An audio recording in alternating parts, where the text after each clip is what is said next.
Hello friends, कैसे हो आप सब। आई होप आप सब अच्छे होंगे। आज हम करेंगे गजानन माधव मुक्तिबोध की रचना एक साहित्यिक की डायरी।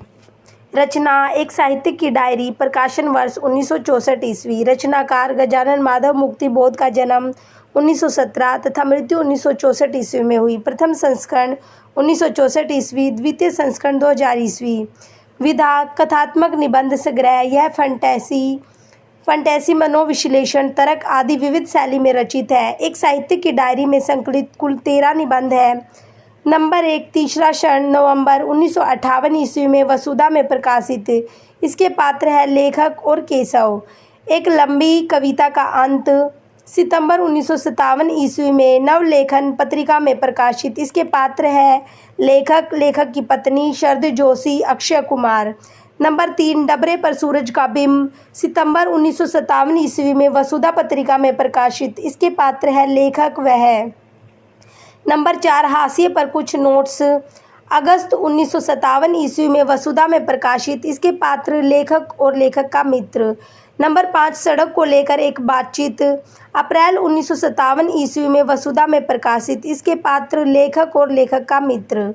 नंबर 6, एक मित्र की पत्नी का प्रश्न चिन्ह, जनवरी 1958 में वसुधा पत्रिका में प्रकाशित। पात्र लेखक, मित्र और मित्र की पत्नी। नंबर 7, नए जन्म की कुंडली, 1 जून 1957 ईस्वी, वसुधा में प्रकाशित। इसके पात्र है लेखक, एक बुद्धिमान व्यक्ति और लेखक का मित्र। नंबर 8, नए जन्म की कुंडली, 2 जून 1957 ईस्वी, वसुधा में प्रकाशित। इसके पात्र है लेखक और लेखक का मित्र। नंबर 9, वीरकर, नवंबर 1957 ईस्वी में वसुधा में प्रकाशित। पात्र वीरकर और लेखक। नंबर 10, विशिष्ट और अद्वितीय, अक्टूबर 1958 ईस्वी में वसुधा में प्रकाशित। इसके पात्र है मुक्तिबोध, डिप्टी डायरेक्टर, लड़का और मुक्तिबोध की पत्नी। नंबर 11, कटुयान और काव्य सत्य, अक्टूबर 1957 ईस्वी, वसुधा में प्रकाशित। इसके पात्र है मुक्तिबोध का मित्र इंदिरा, कृष्ण मुरारी शुक्ल, डॉक्टर पटवर्धन। नंबर 12 है कलाकार की व्यक्तिगत ईमानदारी, 1 अक्टूबर 1957 ईस्वी, वसुधा में प्रकाशित। इसके पात्र है मुक्तिबोध यशराज। नंबर 13, कलाकार की व्यक्तिगत ईमानदारी, 2 अक्टूबर 1960 ईस्वी, वसुधा में प्रकाशित। पात्र मुक्तिबोध और यशराज।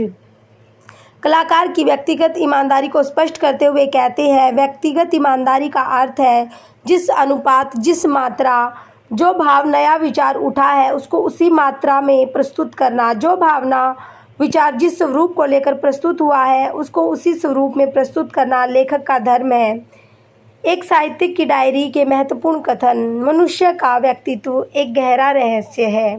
मुक्तिबोध, मन एक रहस्यमय लोक है। मुक्तिबोध, सौंदर्य प्रतीति का संबंध सृजन प्रक्रिया से है। केशव, अनास्था आस्था की पुत्री है। एक लंबी कविता का अंत। मुक्तिबोध, आलोचक, साहित्य का दरोगा है। डबरे पर सूरज का बिंब। मुक्तिबोध, कुंठा शब्द फ्रायडवाद व मार्क्सवाद की संकर संतान है। मुक्तिबोध,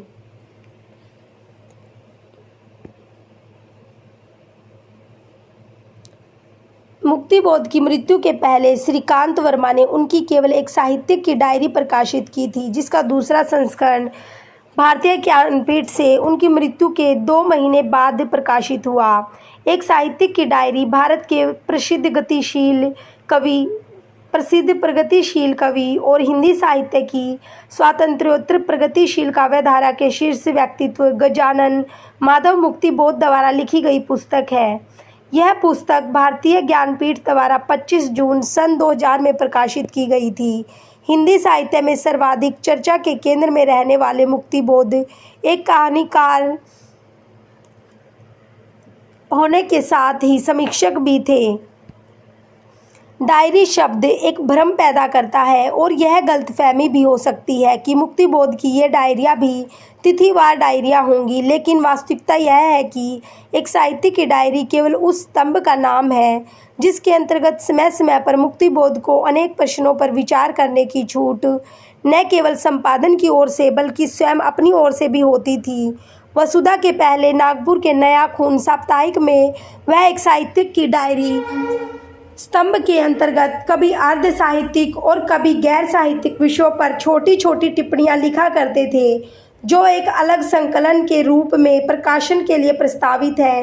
डायरी में केवल वसुधा में प्रकाशित किस्तों, जो स्वयं में स्वतंत्र निबंध है, को शामिल करने का उनका उद्देश्य ही यही था कि वे न तो सामयिक टिप्पणियों को साहित्यिक मानते थे और न ही साहित्य को सामयिक टिप्पणी। वस्तुतः जैसा कि श्री अदीब ने लिखा है, मुक्तिबोध की डायरी उस सत्य की खोज है जिसके आलोक में कवि अपने अनुभव को सार्वभौमिक अर्थ दे देता है।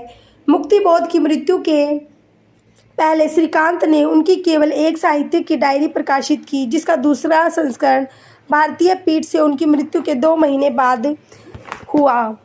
धन्यवाद।